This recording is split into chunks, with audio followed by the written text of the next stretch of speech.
Don't forget to turn on the subtitles so you can watch this video easily. Enjoy watching!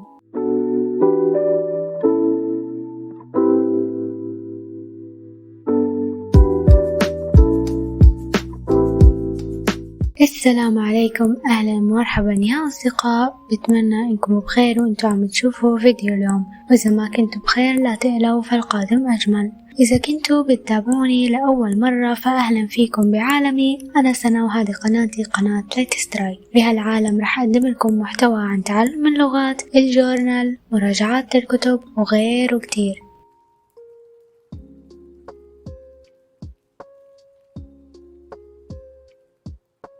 بفيديو اليوم راح أحكي لكم قصة بائعة الكبريت بعدة لغات مختلفة. شو مستنيين؟ يلا نبلش.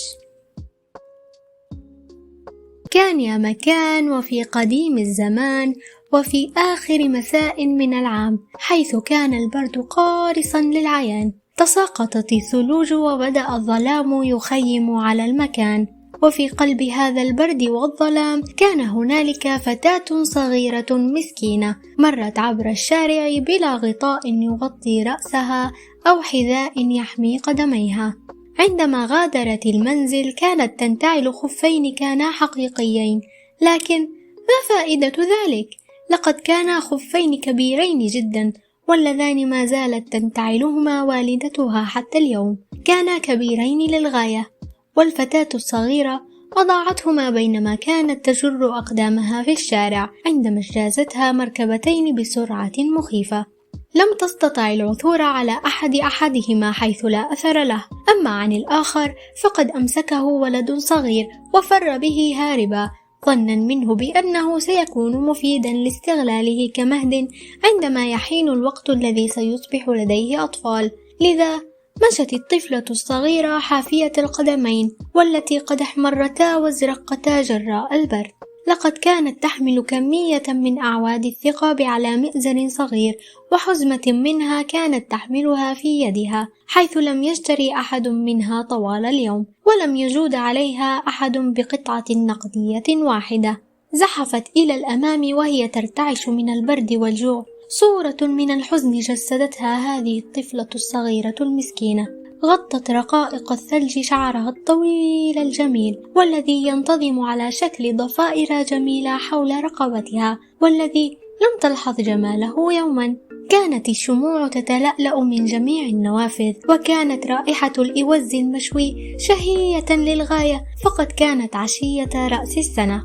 In a corner of two houses, where one believed the other, the little girl sat up. She pulled her little feet close to her, but she was getting colder and colder, and she didn't dare go home because she sold no matches, couldn't get a penny, and would surely take blows from her father. The atmosphere of the house was also cold. Only the roof, through which the wind whistled, despite that the large cracks were covered with straw and pieces of cloth. Her little hands were almost numb from the cold. A match that will give the little girl a word of warmth. She took one of her set of matches she rubbed against the wall and warmed her fingers with. She burned one match, how it burned and tambourine glowed. She was as bright and warm as a candle when she kept her hands around her. It was a beautiful light. She looked real to the little maiden, though she was sitting in front of a large iron stove with shiny copper feet and a brass decoration on top.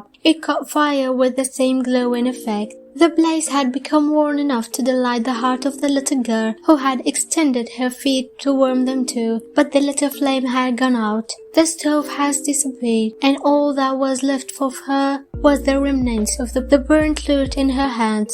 She rubbed another one against the wall, and it lighted up brightly, and when the light hit the wall, there was as transparent as a scarf, and through it she could see beyond the wall.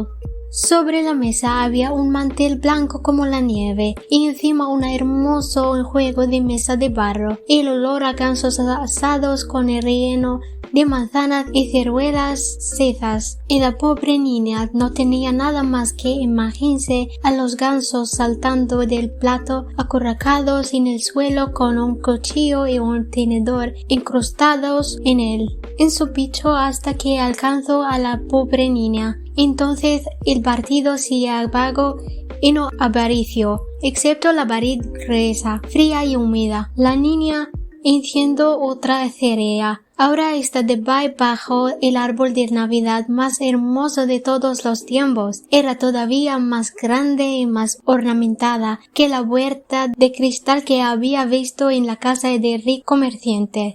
Miles de luces ardían en las ramas del árbol verde. Las fotos fueron coloreadas, tan brillantes como la que veía en los escaparates de las tiendas. La Virgen la tiende las manos, cuando de repente apagó el fósforo. Las luces del árbol de Navidad aumentaron cada vez más para lo anterior. Ahora los ve como estrellas en el cielo, donde uno de ellos cayó formó una larga cola de I. La niña le dejó a su abuela y ella es la única que la amaba. Alguien se fue. Lo que acaba de morir la abuela decía que cuando cae una estrella, un alma asciende a la Señor. Kız bir kibrit daha çıkardı ve duvara sürttü. Yeni bir alevde ve o yanında oturan yaşlı büyükannesi gülümseyen ve çok ışıklı ve sevgi ifadeler yükseliyor. Onun canlılığı küçük kız büyükanneme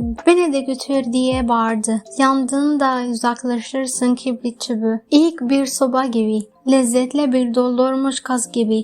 Sevilme bir Noel ağacı gibi ortadan kayboluyorsun ve o büyük annesinin yanında olacağında tamamen emin olmak istediği için aceleyle bütün çubuklar duvara sürtürdü ve çubuklar gün ışığından daha parlak bir ışıktı. Büyük anne daha önce güzel ve uzun böyle değildi, çok öyle. Küçük kızı kolundan tuttum ve ikisi de mutluluğum olacağı yere gittiler ve orada soğum, açlığın, kaygının bile olmadığı yukarı çıktılar. Çünkü onlar Allah ile beraberlerdi.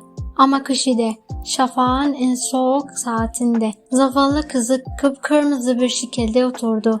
Duvara yaslanmış yanaklar ve güler yüz. Akşamın sonunda dönerek ölmek gelen küçük kız dediği gibi kibritle dimdik oturdu. İnsanlar onunla kendilerini ısıtmak istediler. Hiçbiri gördüğü güzel şeyler hakkında en ufak bir fikre sahip değildi ve hiçbiri yeni yıl vesilesi büyük annesiyle birlikte mutluluk dünyasına girdiği ihtişamın hayalini bile kurmadı.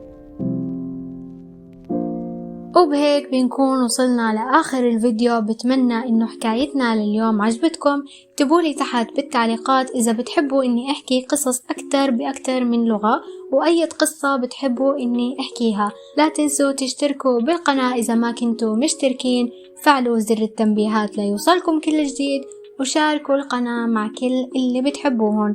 وإلى لقاء آخر في فيديو جديد. دمتم في حفظ الله ورعايته.